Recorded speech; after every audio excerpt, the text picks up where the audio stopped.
Warning, sensitive subject. Warning, sensitive subject. As a content creator, I assume a very real responsibility. This entirety, an entity. This platform is essentially a collective voice, and yet, not all who participate do it for the better good. It is a very real thing to step out on faith, regardless of consequence, regardless of sensibility, or just senses, your taste, smell, touch, hear, and taste. This sensibility, this sensual tract, attracts things to you, and attraction is both a frontal and a cerebral thing, or a very commercial and animal thing. It is a thing that exists regardless of one's existence in it. Warning, sensitive subject. Warning, sensitive subject.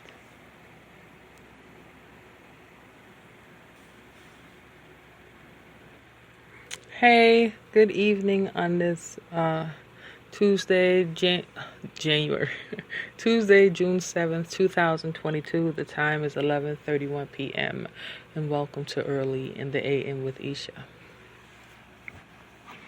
Yeah, so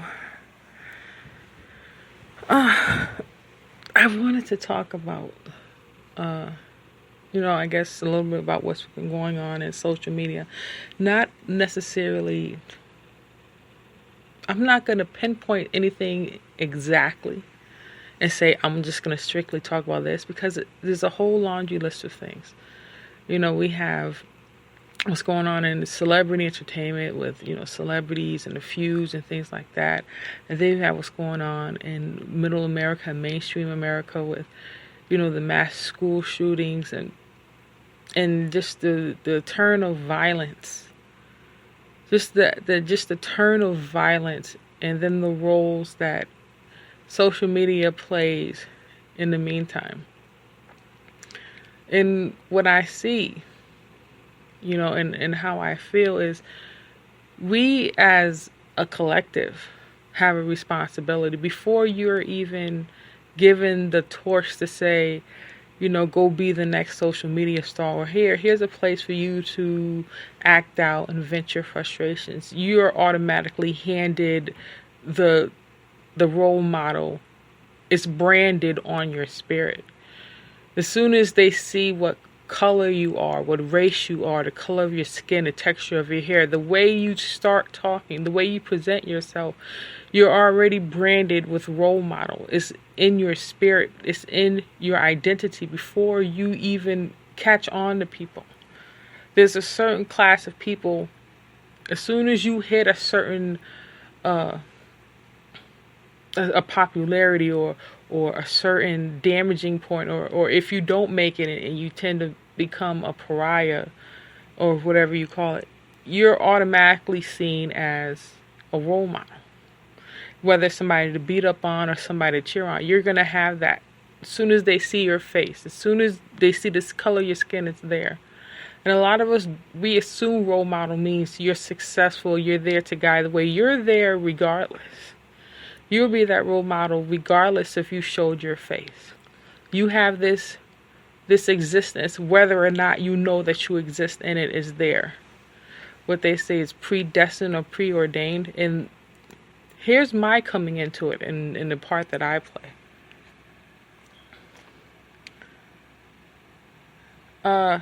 As a 20, let me see, when I was 20, I want to say 23. This had to be about 2002, I want to say. Around 2002, I was 23 years old. And I found myself working. This is after I was expelled from college. And I had no identity. I had no self-identity. I didn't know who I was. I had a scrambling energy, but I couldn't put my face on it. I was ashamed of my face. I didn't have any pride about my frontal. My commerciality, my frontal, it was nothing. I had nothing there. I was very cerebral. I was quite animal. I was energy all over the place, but it just wasn't coming and forming a correct posture, my posture. The two didn't come together to create the right posture, and so my presence was very off. I found myself working for, it's called Labor Ready and Manpower, like back in the day. Like, I don't know if they still have these today. But like 20, 30 years ago, these places existed for people who needed money. And you know, you're in a situation where you can't get a 9 to 5, either because you have a police record or you might be on drugs, and just something about your presence, it just screams not professional. It just says, I have issues. I can tolerate working for a day, but I can't do this every day. I'm going to break. I'm going to shatter. I'm going to run. And I started, after I got expelled, I started at these places from the ground up with my aunt. I worked with her a lot in these places, not all the time. About 40% of the time it was me and her, and then when we lived in different states, you know, I was doing it on my own. And it wasn't for me to pay my bills. It wasn't like I had to go here because it's a life and death struggle, and if I don't do something, I'm going to end back in prison. It was nothing like that. My voice, my collective voice was there because, how do you say this? I was there advertising myself. I would say it would have been my first real interaction with what I deemed to be commercial reality. This would be a step down for the fantasy images of life I had in my head, of what I thought life was in entertainment, in the streets, just in life in general. I thought everything was this big entertainment persona I was giving off. And the people that they talked about in the culture that I idolized, the drug dealers, the prostitutes, things like that. This is my first taste of me showing my goods to them. And this fantasy part of my mind, which has nothing to do with their reality. It's almost like a mirage. It's like, this can't be true. This lamb is prancing around us like we won't drain her every good that she has and leave her to die in a ditch. I didn't see it then. I was like, why am I wrong? I can easily go get a job at a supermarket and be perfectly safe. But here I am dressed to the nines in these rainbow and J Silver clothes to work construction jobs and flirting with ex-cons and drug dealers alike. Why am I here? Why do I think I'm going to find myself if I hang out here? What part of me is thinking that I'm coming up from the ground up? Trash. I went to these places every day and I gave to them the best that I had. The part of me that failed in college, that couldn't stand being in the classroom, that couldn't stand order. I wanted to go where order wasn't necessarily controlled by somebody else, where I can dictate how I come and go. And I wasted about 3 to 4 years of my life. Probably longer than that. Maybe about 5, 6 years of my life. Between 1998 and 2003. That's about 5 years of my life in these places. And I would work 8 hours a day, sometimes backbreaking work, and I would get paid $30. Now, at that age, I had the energy to do it, mind you. And I met some very humbling people. I guess this was the start of what makes me humble. And I look into that as people who have genuine problems, real life issues, and how they manage to fit their life in a place where they can function regardless of what's happening within them and what's going on around them. Fast forward away from that.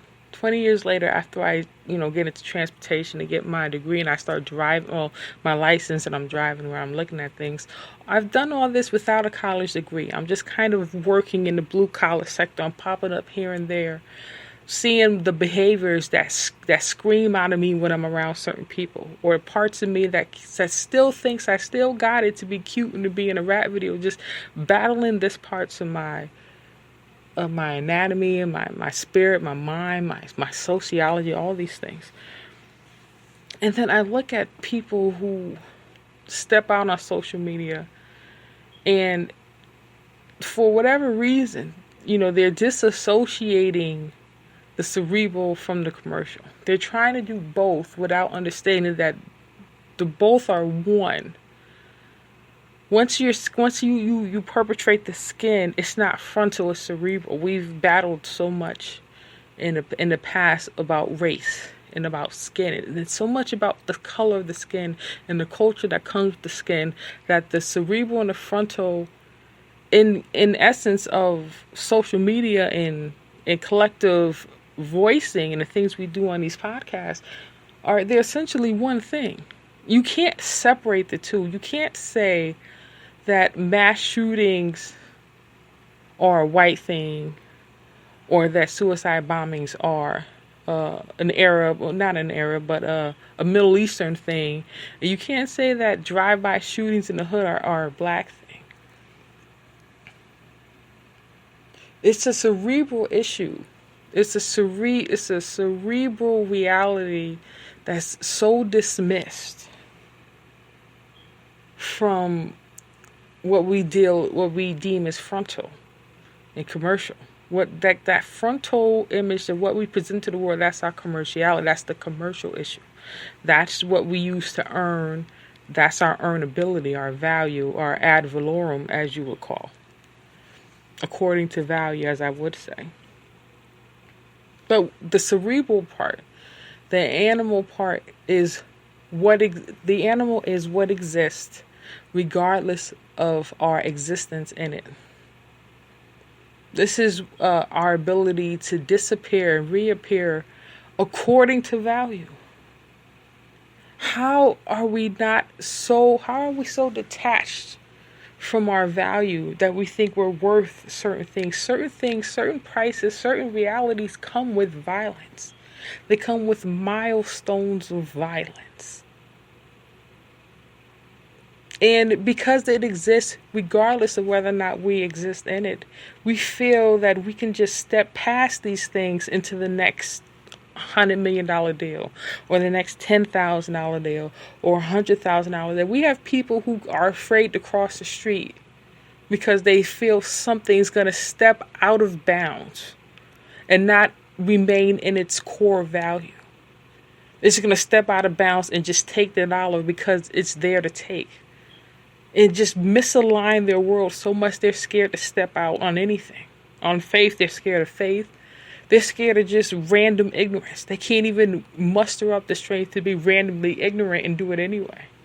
They find themselves caught in these structural, I want to say traps, but these unedible feats. These things you cannot consume. Your senses can't consume them. And it keeps waking you up. It keeps keeping you alive in a place where you need to be dumb. How can you continue to force these things and believe that you're this collective voice without realizing how essential value is when you abide by it? I would say I'm a very expensive individual. I think I'm worth something. I think I may have expired in the world of, catch and grab. I don't think I have the speed anymore to catch and grab, but I believe I have a core value about myself that makes me caution accepting certain things too soon or reaching way out of my comfort zone to grab things, because I've lived a life where I've lived out of comfort. I was never comfortable in these places. It wasn't with anybody that I grew up with, anybody I loved. It wasn't with people I sweated with and won championships with. These were just people who saw me one day and didn't see me the next. How am I going to question? Like if I'm on my social media platform and I'm exuding a certain image, and the people who are, they're looking. I have an audience of people.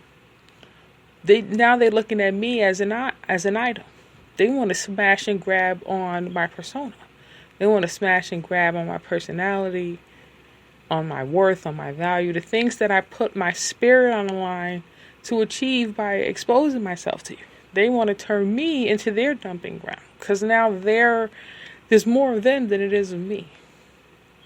I don't have them by the bootstraps. I can't tell them who to be with and where to go. It's not like a pimp or prostitute thing on the street. This is actual people who have the same tools and the same leverage as I have, regardless of how deep I may be personally. We have the same exact leverage to reach each other. How? What do I say to these people? What do I say to them?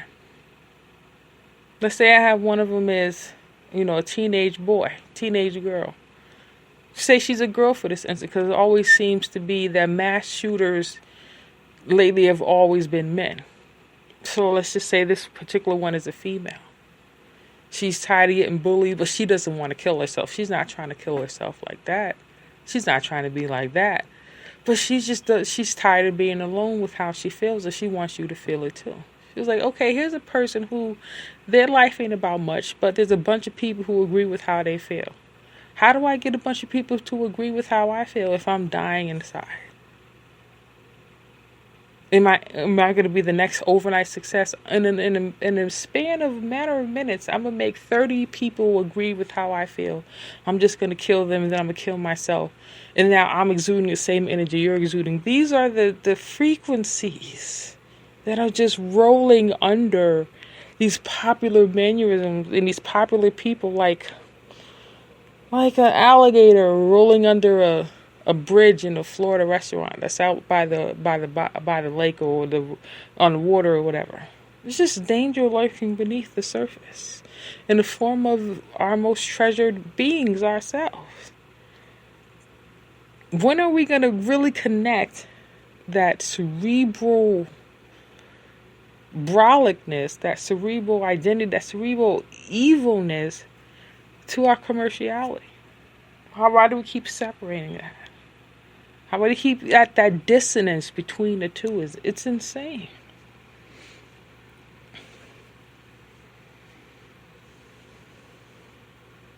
A lot of old people always say you can't take it with you. You have to. Even the social media, you have to take it with you. You can't abandon your guilt, your judgments, and the things you're held guilty of, and then parading your frontal like you can't take it with you. That's not true. You have a responsibility as a collective voice to take everything you are with you, everything you're guilty of, your past. You're assuming responsibility for your past when you show your face in front of people in this collective light. The worst thing you could be when you're creative is dismissive. And being creative, you will dismiss, all your shady behavior. You put on your cartoon and your paint and your drawing board and you're that. And that creation dismisses the truth. And in that dismissal, you'll bring up clouds and thunderstorms and enemies. And you feel, you're trying to ruin my life. No, you ruined your life by disassociating that commercial from that cerebral, that animal in you that makes mistakes and lives on survival and impulse and makes, does dangerous things in the name of, my feelings and how I feel. This is how I feel. This is what my senses say. My senses says I need to see it and I need to feel it. I need to touch it. I need to have sex with it. I need to eat and I need all those things. I need to think about all those things is cerebral and the mistakes that come with it. It doesn't change your nature of how to taste and how to feel. But it sure does put a location on it, does it? It sure does say, hey, why does this always seems to happen in this side of town? Why does that always seem to happen in that side of town? Why is it so transcendental? Why is it so transcendental? I know I'm saying it wrong, excuse me. So transcendental. Why is it always passing through and into the nature of these people? Why does it never pass into the nature of these people? What is the difference what's the melanin? What's the difference? What's all this? What does this mean? What are you saying to me? Get to the point. What is the chaos in between these 2 points that you're trying to tell me? How do you bring this home? When does it shut up and move on to the next thing? That's what it is. When there's justice, when there's peace in the situation. When I can have peace about how I feel and the reaction from that feeling, and it creates peace in the world, that's when you brought it home.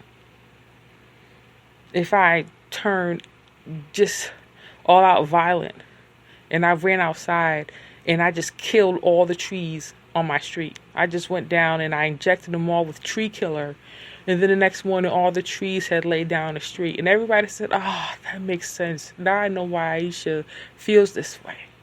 We are at peace with her decision. This is good." There's never any peace in violence, but violence is always required for peace to make sense. That one-way street that you can almost see the ingredients of the dialogue box as you're running by it. It's almost like if you stick your finger in and rub it the wrong way, you can see what it's made of. Who told us we can do that? Who showed us that? What cheat class did we take in life that said, if you did that, it'll work for you. You can see how it's coming up and you can beat it to the punch. You can get to it before it can get to itself.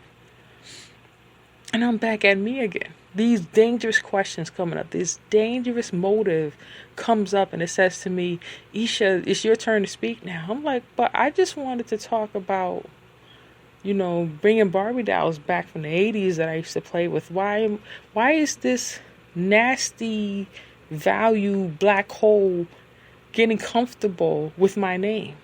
Getting comfortable with my speech and my hearing? Why can't I just be the 6-foot girl, or woman now, who loves poetry and writing and has an affinity for cows and farm life and freaking contemporary rustic furniture and kitchens? Why is this thing nestling up to me? Why is this lion, crawling at my feet and licking my toes and trying to be my friend? And then when anybody comes close, it's trying to eat them. Why is this thing is about to cripple me? It's trying to envelop me and consume me. Why? What is going on in my cerebral that my commercial or my frontal is so challenged like this? The problem is I said yes to this when I decided to speak to you. What did I do that I couldn't skip past it? Why couldn't I see the meaning for what it is? My problem is too much of my longevity and my being and my love is already home. Too much of my life has been scarred by my decisions. So I have home, I have placement. I'm not looking for answers that I haven't lived and died with. I've been healed and killed at the same time. There's certain things about me that are home regardless. My voice is home. So me having a way to speak to you exists whether or not I exist in it. These troubles I have are not my problems, but I exist in them even when I'm not aware of them. And I call this a sensitive subject because violence and truth are co-conspirators in life. The truth is the truth whether or not we believe it, just like violence is violence whether or not we believe it. And recognizing the two as one is a very scary thing. Just very scary. It scares me half to death. I think that's what scares me the most. That real life and created life are at a very thin line in front of each other. And these devices have found a way to break down the thick screen that television used to be. And that was just a phone between two people staring at each other. And everything that hate has enveloped that uses these people as pawns builds in the background. It's like the shadows of these people are 1,000 times bigger than the people themselves. And every time we pick up a device or a phone to explain how we feel, even when we only mean us, we have to always challenge the black holes out there. Don't say this on my page. I'm only about this. We're always standing guard at the doors of our mind. We're always trying to protect ourselves while being ourselves. And in that exchange, in that little selfish exchange between you and your audience and you and your beliefs, slips a shadow in the door because life says it belongs there. It's a part of the process. The next thing you know, you're staring at a screen, looking at babies and old people in a way that belongs in a video game. The confusion. How can I? What scares me the most is 2 days before the Buffalo mass shooting, I was watching a video of me at the age of 20. I think I was 21. My brother was playing for his college basketball league championship. They made it to the finals, and the winner of that was going to go to the NCAA March Madness. And this particular game was in Buffalo at the Pepsi Arena. And then this video is almost over 20 years old. And at the end of the video is a picture of me in their hotel room, and it's 2 o'clock in the morning. Everybody is asleep. No one's outside. Nobody's on the street. And I have this camera, and I'm walking toward a window of the lobby. But I'm up on the 3rd floor, and I'm looking down at this open lobby. And you can see all the snow on the ground, and it's just darkness. Nobody's around. It's just me. And all I could hear myself say is, wow. It was just a silent piece, and it echoed so loud. I was like, this feels right. This is what it's made of. And then literally 2 days later, there was a mass shooting in that same silence, in that same place. And that's what brings me here in this conversation. That short snip of time between when it's just for play and when an animal is just crawling down and sees me playing and I'm about to be its next meal. Are we supposed to become the evil if we have the temperance for it? If given the opportunity, am I supposed to assume the blame of all the negativity in the world if I can survive it? Am I supposed to do that? If doing that makes what we call the evilness of the world feel better about itself, or is it just going to give it another place to topsy-turvy in the name of freedom and free speech and free will? I don't know, All right, love. I'm going to talk myself half to death, but that's how I feel. I want to talk about Uvalde in Texas, and I want to talk about Sandy Hook in Buffalo, and I want to talk about the Virginia Tech shooting that happened about was that 10, 15 years ago, and these things that happen right under our noses because there was a little difference, a little distance between the two, between the frontal and the cerebral, or what I call the commercial and the animalism. The animal and the commercial. I mean, are these things changeable? Are they changeable? Can we change these things about ourselves? In the end, is it possible to become different? If money makes you, or the pursuit of money makes you 10x more than what you are, am I just going to love cows that much more? Am I just going to want to speak out 10 times more? Am I going to become this philanthropist that I think I have on the inside? I don't know. I'd love to. I love to challenge the status quo of what Aisha Miller means in the public, but who is Aisha? If Aisha doesn't know. If Aisha's running and hiding behind a screen like everybody else, maybe she's the next crazy person. No. I mean, even in my prowess and all the silence and everything I've been in the past 20 years, it's one thing I do very good and very carefully. And it's very humbling. It's very embarrassed. But it's, at the same time, it's very, very, very tamed. It's a very controlled animal. Very controlled animal. Well, I thank you for listening. I appreciate you, and I thank God for you. So I see you when I see you. Talk to you later. Warning, sensitive subject. Warning, sensitive subject. As a content creator, I assume a very real responsibility. This entirety, an entity. This platform is essentially a collective voice, and yet not all who participate do it for the better good. It is a very real thing to step out on faith, regardless of consequence, regardless of sense, sensibility, or just senses, your taste, smell, touch, hear, and taste.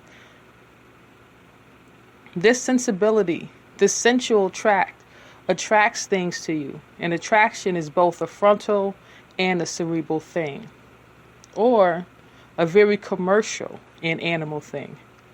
It is a thing that exists regardless of one's existence in it. Warning, sensitive subject. Warning, sensitive subject.